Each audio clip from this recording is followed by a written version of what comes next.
À l'UNESCO, ici, toujours en marge de l'Université de la Terre pour la Web TV de l'Université. Je suis cette fois-ci avec Georges Haddad. Bonjour monsieur. Bonjour. Merci d'avoir accepté cette invitation à la prolongation du débat. C'est mon plaisir. Alors vous êtes directeur de l'enseignement supérieur à l'UNESCO. Non, je l'ai été. Ah ben vous l'avez été. Je l'ai été. Maintenant, je dirige une unité de recherche et de prospective en éducation. D'accord. Toujours à l'UNESCO. Toujours à l'UNESCO. Ça, on ne s'est pas trompé. Oui. Et vous venez de participer à un débat qui s'appelait « Que sera le monde de demain ?» C'est terriblement vaste. En 1h30, il fallait... C'est très vaste, court. c'est ambitieux, c'est quasiment impossible comme mission. Mais moi, je retiendrai une phrase qui me paraît essentielle, qui est une phrase qu'on trouve dans un livre très ancien, qui dit la chose suivante. L'avenir du monde repose sur le souffle des enfants qui étudient. Je crois que c'est ça. Il ne faut pas chercher. L'avenir du monde, le monde de demain, c'est l'éducation. C'est l'éducation. Ouais. L'éducation dans toutes ses dimensions. L'éducation institutionnelle, formelle, non formelle, informelle, l'éducation tout au long de la vie, l'apprentissage. Je crois que c'est clair. Le monde de demain repose sur nos capacités à offrir aux jeunes et aux moins jeunes une possibilité de se former, de se reformer tout au long de la vie, de se construire et de se déconstruire tout au long de la vie. Oui, ça c'est très intéressant parce qu'en quelque sorte c'est une révolution, une vraie révolution pour le sachant. Le sachant d'avant doit maintenant se remettre en question en permanence. En permanence, et on le sait aujourd'hui, les savoirs d'aujourd'hui seront contredits demain, seront peut-être même obsolètes demain. Ouais. Regardez l'aventure de la science. Elle a évolué de manière fondamentale et aujourd'hui on sait que les choses d'aujourd'hui qui semblent être des vérités peuvent être contredites demain. La science, c'est une déconstruction permanente du savoir.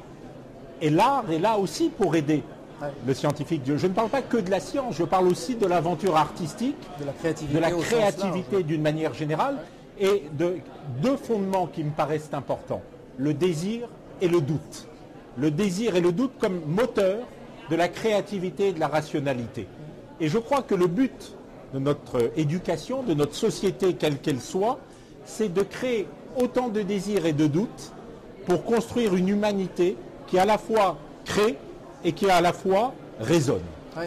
Et je crois que c'est ça qui est important. Et alors j'ai l'impression qu'en France, il y a un paradoxe, vous m'arrêtez si je me trompe, mais on arrive à former des prix Nobel, des médailles Fields, on arrive quand même à faire quelque chose, mais on a l'impression qu'on forme surtout les chercheurs qui travaillent après ailleurs oui, en France. J'en sais quelque chose puisque je viens de cette école qui a formé toutes les médailles Fields, ou accompagné toutes les médailles Fields, l'École normale supérieure de Paris, école de Pasteur, de Sartre, de Bloom, de toutes sortes de créateurs dans tous les domaines de la science, des sciences humaines et sociales, etc. Et c'est vrai que la France, la particularité française, c'est que la France produit une élite que je le dis avec exagération, à nul autre pareil. Ouais. Mais le système intermédiaire n'est pas bien conçu. Et je trouve que là, il va falloir repenser nos systèmes de formation, en particulier au niveau des grandes écoles, des liens avec l'université, repenser tout cela parce qu'en France, nous avons une sorte de rupture entre l'élite que la France continue à produire, à accompagner, et, disons, la base, avec tout le respect que je porte à la base, qui est essentiel, parce que l'élite n'existerait pas s'il n'y avait pas cette base pour la soutenir, etc. Ouais. Mais tout ce qui est intermédiaire n'est pas bien traité en France. Et il faut repenser nos systèmes éducatifs, non pas par des petits coups politiques, des petites annonces sur le moment, etc., mais travailler sur le moyen et le long terme. Et penser global, c'est sans doute une des missions ici à l'UNESCO. Alors justement, ça a été très intéressant parce que les gens qui vivent dans le court terme aujourd'hui m'ont souvent posé la question, mais que fait l'UNESCO? Mais l'UNESCO, ce n'est pas la Banque mondiale, ce n'est pas une société d'intervention immédiate. L'UNESCO, elle est construite pour travailler sur les structures mentales. Repenser l'éducation, non pas pour l'immédiat, mais pour demain, après-demain, pour les générations futures, la science, la culture, la communication. L'UNESCO, c'est le laboratoire de l'humanité. Ne lui demandant pas d'être une banque d'intervention, une banque mondiale ou l'UNICEF, qui sont très utiles et très importantes, mais l'UNESCO se construit sur le moyen et le long terme. Est-ce que ce serait salutaire d'avoir une espèce de banque mondiale de l'éducation? Non, on a l'UNESCO. Il y a l'UNESCO, mais qui n'est pas interventionniste comme peut être une banque. Il existe, la Banque mondiale intervient dans l'éducation, l'UNICEF, et c'est souhaitable. D'accord. C'est nécessaire. La Banque mondiale intervient, l'UNICEF intervient, le PNUD pour le développement intervient. Mais de grâce, laissons l'UNESCO faire ce qu'elle doit faire. Bien sûr, elle est partenaire dans l'immédiat. Quand il y a une urgence, l'UNESCO est là pour agir, pour intervenir. Mais l'UNESCO, c'est le lieu où se pense le monde de demain, où se construit le monde de demain, les ambitions de demain. Et donc, si l'UNESCO est tiraillée avec cette instantanéité de l'action, elle perd sa fonction. C'est comme si un laboratoire de recherche, et j'en suis, était totalement soumis à la pression de l'instant, de l'immédiat. Du résultat immédiat. On ne peut plus faire de recherche. Ouais. Et la recherche, c'est aussi construire des modèles qui, en apparence aujourd'hui, n'ont pas d'utilité et qui, dans 50 ans, apporteront peut-être des réponses à l'aventure de la science et de la pensée. Et l'UNESCO est aussi évidemment partenaire, éminent partenaire de cette université, l'Université de la Terre. Qu'est-ce qu'elle vous inspire, vous, cette université? Je sais que vous avez une histoire particulière, forcément. D'abord, je tiens à rendre hommage à tous ceux qui ont lancé cette initiative, Sylvain Kern, Jacques Huybrecht. Ils ont été mes étudiants, pas directement, mais je présidais leur université, le Panthéon-Sorbonne. Et à l'époque, ils avaient lancé la Cité de la Réussite, qui est un bel événement. Et là, c'est l'exemple même de jeunes créatifs, capables de se dépasser, de ne pas rester autour des formations qu'ils avaient obtenues, des diplômes. Et je me souviens de Sylvain Kern, qui est un frère pour moi, et de Jacques Huybrecht, Auboineau, etc., qui était venu me voir en me disant « Monsieur, on a des diplômes, mais on veut faire autre chose. Est-ce que vous pensez que l'université peut nous accompagner ?» Et en tant que jeune président à l'époque, j'avais 36 ans, j'étais à peine plus vieux qu'eux. Je leur ai dit « Allez, on y va !» On y va, et je leur ai ouvert les portes de la Sorbonne pour la Cité de la Réussite. L'Université de la Terre, là aussi, c'est une des très très belles initiatives qui mobilise les consciences, qui mobilise les énergies et qui amène les gens à se poser des questions, sur ce qu'ils sont. Je suis intervenu sur un événement qui me paraît important et j'aimerais que cela soit repris.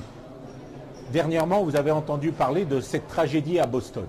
Bon, à Boston, les médias étaient focalisés sur ce drame. 3 morts, 180 blessés, dans des conditions horribles. Et puis à côté de ça, tout de suite, mais de manière très, très succincte, on nous annonçait que dans une banalisation de la tragédie, 60 morts à Bagdad, 40 morts en Syrie, 30 morts je ne sais où, etc. Et là, je me suis dit, il y a quelque chose qui ne va pas. Le drame de Boston est un drame qui nous interpelle, c'est une tragédie qu'il faut combattre, etc. Mais il y a à côté de ça une sorte de banalisation de la tragédie. De l'ailleurs, du très lointain. Ça fait partie des choses communes, comme la météo. On vous donne la température, on vous donne le cours de la bourse. Le nombre de morts. Le nombre de morts.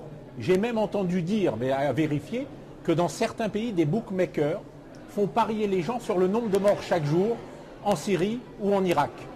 Et que des gens gagnent de l'argent de la même façon qu'ils parient sur des chevaux de course ou sur le loto, etc. Mais là, c'est grave. Et là, il y a une faillite totale. On parle d'humanisme, on parle de valeurs. Si on en arrive à ce degré d'abjection, ce n'est pas possible. Alors, je le dis bien, ce qui s'est passé à Boston est tragique, il faut agir. Évidemment. Mais à côté de cela, également, tous les jours, et on les reçoit cela, mais avec de moins en moins d'attention, comme si cela faisait partie d'une banalité quotidienne. Là aussi, il faut travailler. Et c'est le rôle de l'éducation, de nous amener à garder cette conscience du monde, cette conscience de notre responsabilité. C'est la mission de l'UNESCO, là aussi, je le répète. Et c'est une des ambitions de cette Université de la Terre, quelque part, de propager toutes ces réflexions et toutes ces idées. Et vous avez raison, et c'est de mettre ensemble les gens. Et moi, ce que je souhaiterais, c'est que, je ne sais pas si c'est le cas, c'est que cette Université de la Terre, lorsqu'elle se tient, se tienne dans toutes les parties du monde, à travers les médias, à travers les moyens technologiques qui nous sont offerts. Ça serait bien de mobiliser, de la même façon que l'UNESCO organise la journée mondiale des enseignants, la journée mondiale des femmes, la journée de l'enfant, qui est une vraie diffusion au niveau de la Terre, et que la Terre ne soit pas uniquement le siège de l'UNESCO ou Paris, le 7e arrondissement.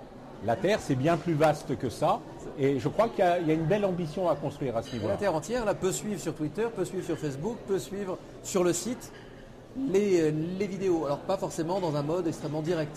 Alors voilà, mais peut quand même on y viendra. Accessible. On y viendra. J'en suis persuadé. Je pense que la feuille de route est assez limpide. C'est une très belle ambition qui a une légitimité absolue, une générosité nécessaire et qui crée, à mon avis, ce qui est le plus important pour demain, c'est le savoir pour l'action l'action vers le savoir et le savoir agir ensemble. Voilà ce que nous apprend cette Université de la Terre et ce que préconise l'UNESCO dans ses missions. Voilà un beau mot de la fin, Georges Haddad. Merci beaucoup. Merci à vous. Merci.